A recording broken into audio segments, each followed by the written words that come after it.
우리가 계속해서 기드온에 대한 이야기를 함께 나누고 있습니다. 특별히 오늘은 하나님께서 기드온을 사용하실 때에 그를 어떠한 과정을 통하여서 훈련시키시고 연단하셔서 그 두려움 가운데 빠져있는 기드온을 이스라엘의 구원자로 세우셨는가에 대한 부분들을 함께 나누도록 하겠습니다.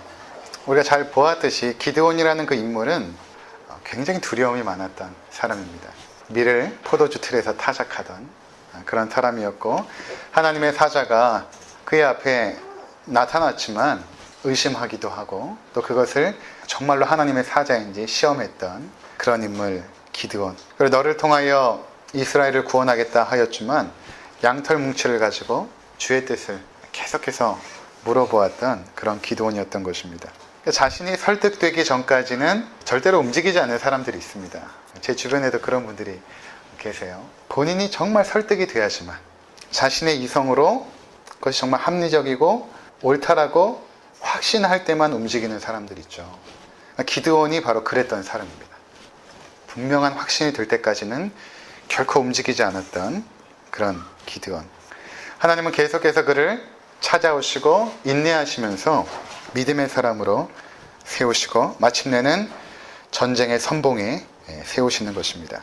이 과정 속에서 하나님께서 선택하신 그의 일꾼들을 어떻게 만들어 가시는가, 이 부분을 우리가 주목하기를 원하는 것입니다. 그것은 바로 훈련을 통하여서 그들을 다듬어 가십니다. 훈련을 통하여서. 그는 두려움의 사람이지만 미디안 대군을 향해서 군사 300명과 함께 그 메뚜기 떼와 같은 그 적진을 향해서 돌진에 들어가죠. 어떻게 그런 변화가 가능했을까? 예전에 포도주 틀에서 밀을 타작하던 모습이 아니라 굉장히 담대한 모습으로 그 전쟁에 임하고 있거든요. 과연 어떻게 그러한 변화가 가능했을까? 함께 살펴보도록 하겠습니다. 첫 번째, 하나님께서는 기드온을 훈련시키실 때에 두려움을 제거하는 방식을 사용하셨는데, 그 첫 번째가 무엇인가 하면 자신의 집에 있는 우상을 파괴하는 것입니다. 자기의 집에 있는 우상을 파괴하는 것입니다. 25절과 26절. 그날 밤에 여호와께서 기드온에게 이르시되 내 아버지에게 있는 수소 곧 7년 된 둘째 수소를 끌어오고 내 아버지에게 있는 바알의 제단을 헐며 그 곁에 아세라상을 찍고 또 이 산성 꼭대기에 내 하나님 여호와를 위하여 규례대로 한 제단을 쌓고 그 둘째 수소를 잡아 내가 찍은 아세라 나무로 번제를 드릴지니라 하시니라. 지금 여기 잘 보면 기드온의 가문에 우상의 제단이 있었던 것입니다. 그러니까 자기의 집들에 바알 신상이 있었고 또 아세라 목상이 있었던 것입니다. 그것을 누가 관리했는가? 바로 기드온의 아버지가 관리했던 것입니다. 그러니까 동네에 사람들이 항상 이 제단에 와서 우상 숭배를 했겠죠. 그래서 기드온은 매일마다 보았을 것입니다. 바알을 숭배하는 것들, 아버지가 그것을 정성스럽게 관리하는 것, 그것을 날마다 보았을 것입니다. 자, 이것을 볼 때에 기드온 때에 우상을 숭배하는 그 문화가 이스라엘의 한복판 안에 들어와 있는 것입니다. 전에는 우상을 숭배하려면 그곳까지 가야겠죠. 근데 이제는 그것이 아니라 자신의 공동체 안에 우상을 가지고 온 것입니다. 그리고 그것을 숭배하기 시작한 것입니다.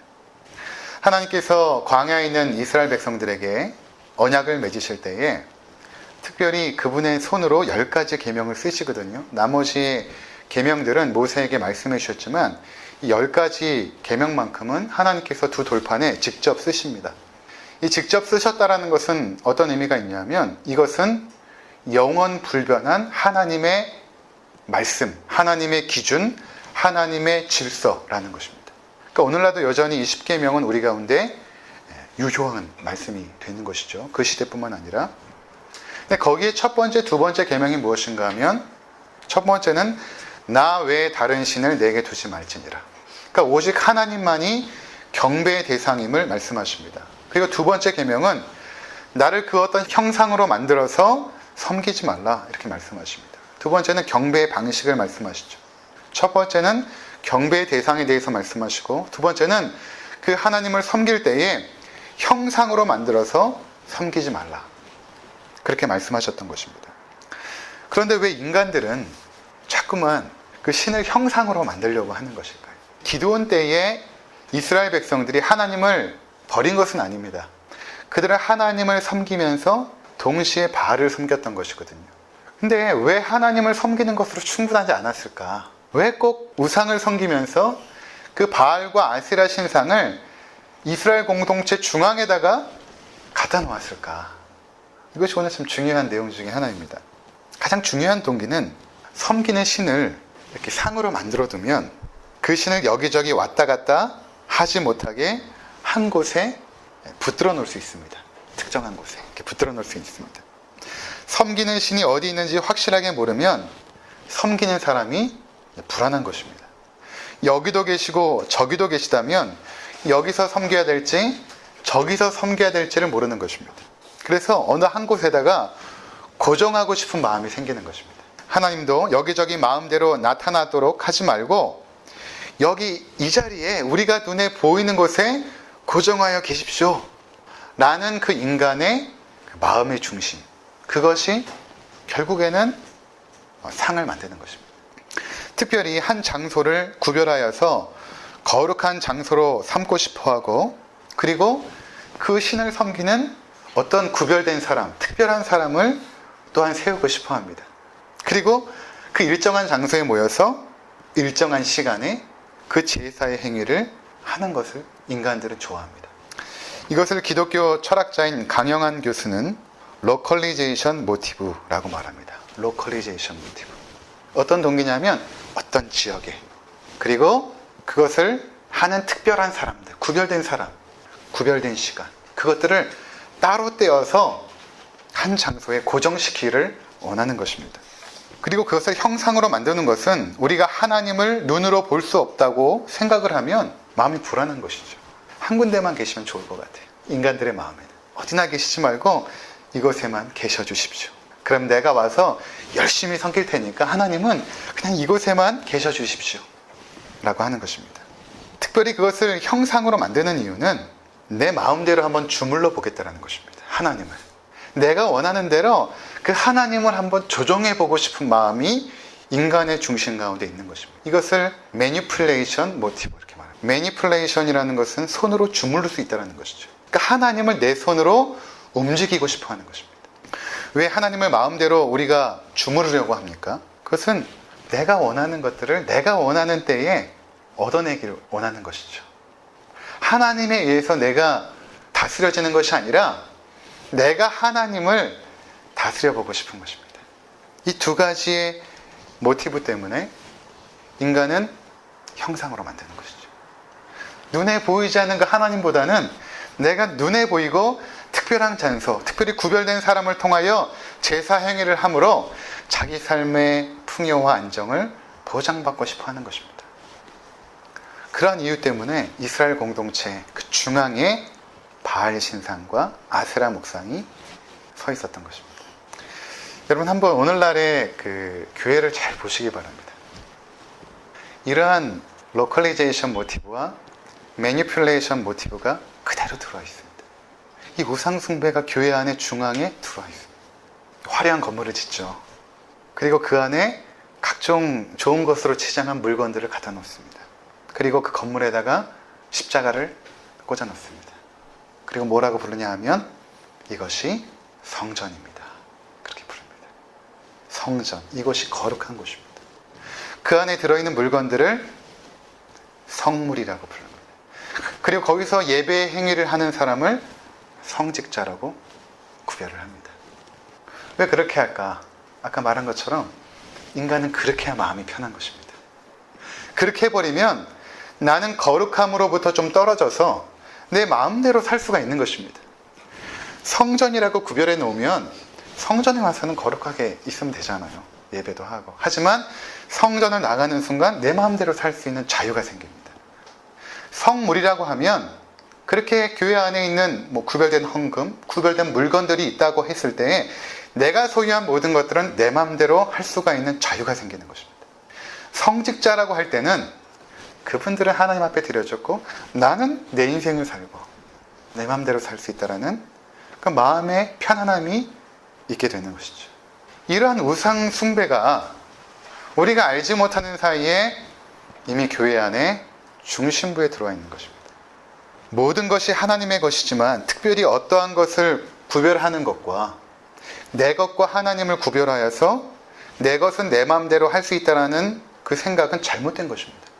11조는 우리의 모든 소유가 하나님의 것임을 인정하는 것이죠. 그 중에 일부를 구별해 하나님 앞에 드리는 것입니다. 그런데 11조는 하나님의 것이고 10의 9는 내 것이라고 구별하여 이것에 대한 자유권을 주장하는 것은 잘못된 것이죠. 주일도 마찬가지입니다.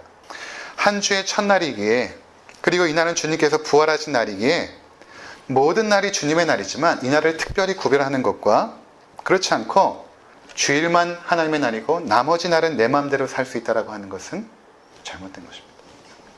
우리가 어떠한 거룩한 행위들을 자신의 삶의 영역에 하나하나 세우고자 할 때 그것이 헌금이든 기도든 구제이든 금식이든 간에 그것을 하는 근본적인 동기가 내 삶의 풍요와 안정을 보장받으려는 그러한 중심에서 나왔다면 이것은 내 삶의 중앙에 바알과 아세라를 세우는 것입니다. 목사는 거룩한 직분이죠. 성직자입니다. 그럼 여러분들은 세속적인 일을 합니까? 성직자를 귀하게 여기는 것은 좋은 일입니다. 그러나 하나님 앞에서 성과 속에 구별이 있을 수가 없습니다. 모든 일이 성직이죠. 새벽에 제가 이 앞에 앉아서 1시간을 기도를 합니다. 그러면 그렇게 기도하는 저는 거룩하겠죠.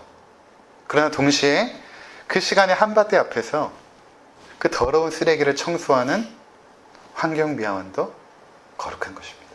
그분은 하나님의 창조 세계의 일부분을 청소하고 있어요. 거룩한 일인 것입니다. 근데 우리는 자꾸만 거룩한 장소, 거룩한 시간, 거룩한 사람을 구별합니다. 거기서 자유롭고 싶은 거예요. 그것을 따로 떼어놓고 거기서 나는 이렇게 나와서 어느 정도 거리를 두면서 그렇게 살고 싶어 하는 것입니다. 최근에 제가 좀 화가 나는 일이 있었는데 우리 성도님 중에 한 분이 퇴직한 지 6개월이 지났는데도 여전히 퇴직금을 받지 못하고 있는 거예요. 회사의 사장이 그리스도인입니다. 돈이 없다고 계속 미루고 있는 거예요. 6개월이 지났습니다. 그러면서 교회에서는 헌금을 드려요. 선교사도 돕고. 근데 돈이 없다고 퇴직금을 미루고 있는 것입니다. 마땅히 직원들에게 지급할 돈을 주지 않고 드려지는 헌금을 하나님은 받지 않으십니다. 어떻게 이게 가능한가? 어떻게 그리스도인의 삶에 이것이 가능할까? 세상에서 직원들의 돈을 마땅히 줘야 될 돈을 주지 않으면서는 않고서 교회에 가서는 어떤 하나님 앞에서 신실함을 보일 수 있는 어떤 이런 이중성이 가능할까? 이게 바로 우상숭배의 모습인 것입니다. 삶과 신앙이 분리된 것이죠. 직장과 교회가 분리된 것입니다. 교회에서의 삶은 신실한데 직장에서는 오히려 세상 사람보다 더 악한 그런 삶을 살아가고 있다는 것입니다. 하나님이 교회 안에만 있다라고 믿는 것이죠. 하나님은 그곳에만 계십시오. 내가 가서 섬겨드릴 테니까 하나님 그곳에 계세요. 이것은 내 영역이니까 내가 좀 마음대로 해도 되지 않겠습니까? 이게 바로 교회 공동체 안에 우상숭배인 것입니다. 그래서 하나님께서는 먼저 그것을 무너뜨리기를 원하시는 것입니다. 우리 안에 들어와 있는 그 우상, 내 안에 들어와 있는 우상을 먼저 부숴야 되는 것입니다. 이것이 기드온에게는 결코 쉬운 일이 아니었을 것입니다. 그래서 밤에 이 일을 합니다. 그리고 혼자서가 아니라 10명의 종들의 도움을 받습니다. 굉장히 두려웠을 것입니다. 왜냐하면 잘못하다가는 동네 사람들에게 발각이 되면 죽음을 면치 못하는 것이죠. 그래서 밤에 바알의 상을 회파합니다. 바알의 단이 사방이 7m에서 8m 그리고 높이가 1.3m 그 정도 되었다고 합니다. 그리고 무거운 진흙으로 만들어서 고정시킨 형태였으니까 혼자서는 힘들었겠죠. 여러 명의 도움을 받게 됩니다. 그리고 그 밤에 그 바알의 단을 헐고 아세라는 목상으로 만들었기 때문에 그것을 쪼개어서 그 나무를 가지고 산 꼭대기에 올라가서 7년된 수소를 번제단 위에 올려놓고 하나님을 경배합니다. 왜 7년된 수소인가? 그것은 이스라엘 백성들이 지금 미디안의 압제에 7년 동안 고통을 받은 것입니다. 근데 그 고통을 당한 그 원인이 어디 있었냐면 이스라엘의 우상숭배 때문에 그런 일이 생긴 것이죠. 그래서 레위기 4장 13절과 15절에 보면 국가적인 죄를 속죄하기 위해서 수소를 제물로 드리라고 하나님께서 명하십니다. 그래서 이 제물을 통하여서 그동안 하나님 앞에 지었던 범죄에 대하여 속죄하는 그 번제를 드리게 된 것입니다.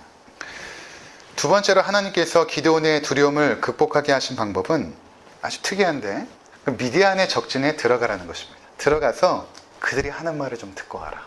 그렇게 하십니다. 7장 9절에서 15절까지 우리 한번 보도록 하겠습니다. 그 밤에 여호와께서 기드온에게 이르시되 일어나 진영으로 내려가라. 내가 그것을 내 손에 넘겨 주었느니라. 만일 내가 내려가기를 두려워하거든 내 부하 브라와 함께 그 진영으로 내려가서 그들이 하는 말을 들으라.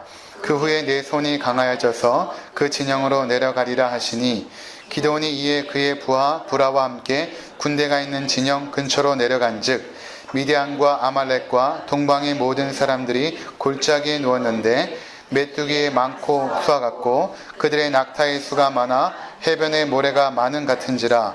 기드온이 그곳에 이른즉 어떤 사람이 그의 친구에게 꿈을 말하여 이르기를 보라 내가 한 꿈을 꾸었는데 꿈에 보리떡 한 덩어리가 미디안 진영으로 굴러 들어와 한 장막에 이르러 그것을 쳐서 무너뜨려 위쪽으로 엎으니 그 장막이 쓰러지더라. 그의 친구가 대답하여 이르되 이는 다른 것이 아니라 이스라엘 사람 요아스의 아들 기드온의 칼이라. 하나님이 미디안과 그 모든 진영을 그의 손에 넘겨 주셨느니라 하더라.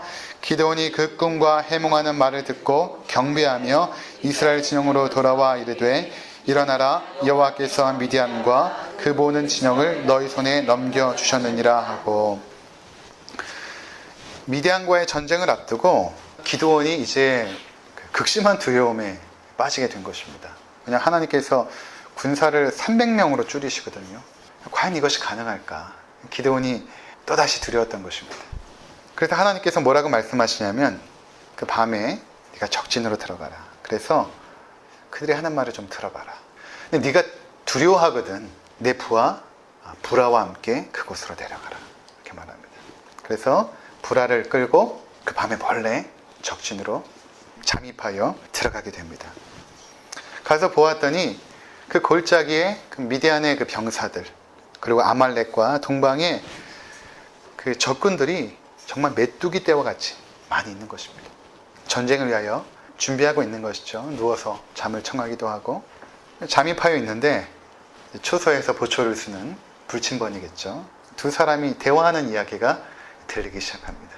어떤 내용인가 하면 한 사람이 꿈을 꾸었는데 보리떡 하나가 이쪽 미디안 진영으로 굴러와서 자기들이 거주하고 있는 그 텐트를 이렇게 뭉겨버린 것입니다. 그 이야기를 하니까 그 옆에서 듣고 있던 그 친구가 이렇게 말합니다. 다른 것이 아니라 보리떡은 기드온의 칼이다. 하나님께서 기드온에게 이 전쟁의 승리를 허락해 주신 것이다. 그렇게 말하고 있는 것입니다. 14절에 보니까 그 친구가 대답하여 이르되 이는 다른 것이 아니라 이스라엘 사람 요아스의 아들 기드온의 칼이라. 하나님이 미디안과 그 모든 진영을 그의 손에 넘겨주셨느니라. 그러니까 기드온이 굉장히 두려운 마음으로 그곳에 갔지만 실제로 두려움 가운데 있었던 자들이 누구였는가? 그것은 미디안의 군사였던 것입니다. 그들이 기드온을 두려워하고 있었던 것입니다. 하나님께서 그 미디안의 적들 가운데 공포심을 불어넣어 주신 것입니다. 그러자 기드온이 했던 것이 무엇인가 하면 그 적진에서 하나님 앞에 경배를 드립니다. 15절에 보니까 기드온이 그 꿈과 해몽하는 말을 듣고 경배하며 적진에서 드려지는 예배였던 것입니다. 우리가 살펴본 이 두 가지의 그 훈련 과정을 보면 공통점을 발견할 수 있는데 첫 번째로는 하나님께서 기드온에게 동역자를 붙여주십니다. 혼자 그 일을 하게 하지 않습니다. 바알의 단을 할 때도 10명의 종들이 함께 있습니다. 적진으로 들어갈 때도 그의 부하와 함께 그곳으로 들어갔습니다. 그러니까 하나님께서는 그분의 일을 맡기실 때에 독불장군처럼 홀로 하게 하지 않으십니다. 함께 그 일을 감당하게 하시죠. 왜냐하면 우리가 다 연약하기 때문입니다. 그래서 각각의 서로의 인사들이 조화롭게 연합하여서 하나님의 놀라운 일들을 진행시켜 나가시죠. 그 일 가운데 기드온이 부름을 받은 것입니다. 두 번째 보면 하나님께서 이러한 일들을 명하신 후에 했던 그 마지막 단계가 뭐냐면 경배하는 것이었습니다. 첫 번째 바알과 아세라단을 헐고 나서는 그 산 꼭대기에 올라가서 수소를 들여 경배하는 것 아닙니까? 이것은 하나님께서 명하신 것입니다. 그런데 두 번째 경배는 기드온이 자발적으로 드린 것입니다. 그러니까 그때서야 기드온이 진짜로 하나님의 살아계심과 그분의 다스림과 하나님께서 승리하게 하실 것이라는 확신이 들은 것입니다. 그때서야 비로소. 그때 하나님을 경배합니다. 자발적인 경배였던 것입니다. 어느 정도로 기드온이 변화됐는가? 적신에서 예배할 만큼. 그 두려움 가운데 있었던 기드온이 그 적신에 들어가서 하나님을 경배할 만큼 그냥 담대한 사람이 되었던 것입니다. 하나님은 지금도 그분의 일에 함께할 사역자들을 불러내십니다. 자신의 지혜나 능력을 자랑할 수 없는 자들입니다. 그들을 하나님께서 연단하시고 훈련시킵니다. 그리고 마침내 그분의 구원의 도구로 사용하시는 것입니다. 대부분 하나님께서 약할 때 불러내세요. 우리가 좀 뭔가 잘 될 때 불러내시면 좋잖아요. 사업도 잘 되고 건강하고 나이도 젊고 열정도 있고 힘을 다 빼시고 그때 불러내시죠. 왜냐하면 그때 우리가 하나님을 의지하게 됩니다. 그때 비로소 하나님을 의지하게 되기 때문에 하나님께서 그러한 자리에 우리를 두십니다. 그런 환경으로 만들어 가시기도 하시고 그리고 우리를 불러내셔서 어떻게 하시냐면 그분의 도구로 만들어 가세요. 욥기 23장 10절에 보니까 그러나 내가 가는 길을 그가 아시나니 그가 나를 단련하신 후에는 내가 순금같이 되어 나오리라. 그를 단련하십니다. 하나님의 사람으로 만들어 가십니다. 시편 66편 10절에 보면 하나님이여 주께서 우리를 시험하시되 우리를 단련하시기를 은을 단련한 같이 하셨으며 그렇게 말씀하시죠. 우리 삶 가운데 시험도 있고 연단도 있고 훈련도 있는 것입니다. 그것을 통하여서 우리를 정금처럼 만들어 주시는 것입니다. 그러니까 하나님의 목적은 잘 보시면 어떤 승리에 있는 것이 아닙니다. 그건 너무 쉬운 거예요. 하나님께는 아주 쉬운 일입니다. 우리가 지금까지 보지 않았습니까? 지금까지 나왔던 그 사사들이 굉장히 연약함에도 불구하고 쉽게 승리합니다. 그러니까 하나님은 그것이 너무 쉽다는 거예요. 승리라는 것은 너희 삶의 성공이라는 것, 너희 삶의 승리라는 것, 너희 삶에 형통하게 되는 것 아무것도 아니라는 것입니다. 하나님의 목적은 어디 있냐면 사람에게 있는 것입니다. 내가 너를 만들기를 원한다는 거예요. 이 모든 과정을 통해서 내 목적은 너에게 있지 너의 삶의 주변 환경에 있지 않다는 것입니다. 그것은 나에게는 너무 쉬운 일이다. 300명으로도 메뚜기떼와 같은 대군을 물리칠 수 있는 그런 능력이 나에게 있다. 중요한 것은 그것이 아니라 네가 하나님의 사람으로 만들어지는 것이다 라는 것을 보여주고 있다는 것입니다. 여러분들 어떠십니까? 그동안 하나님께서 여러분들을 불러내시고 수많은 시험과 연단과 훈련이 있었을 것입니다. 그것이 없었다면 우리가 이 자리에 있을 수 없는 것입니다. 교만했겠죠. 자랑했을 것입니다. 자긍했을 것입니다. 하나님을 예배하지 않고 하나님을 경배하지 않고 순종하지 않고 내 뜻과 내 욕망대로 살아가는 그런 자리에 분명히 있었을 것입니다. 그러한 자들을 하나님께서는 이렇게 만들어가고 있는 것입니다. 그래서 우리가 나중에 하나님 앞에 섰을 때는 지금보다 더 성숙한 모습으로 서게 될 것입니다. 조금씩 하나님께서 빚어가시는 그 연단과 훈련 가운데 하나님의 사람으로 온전하게 세워지시는 우리 모든 성도님들 되시기를 주의 이름으로 축원을 드립니다.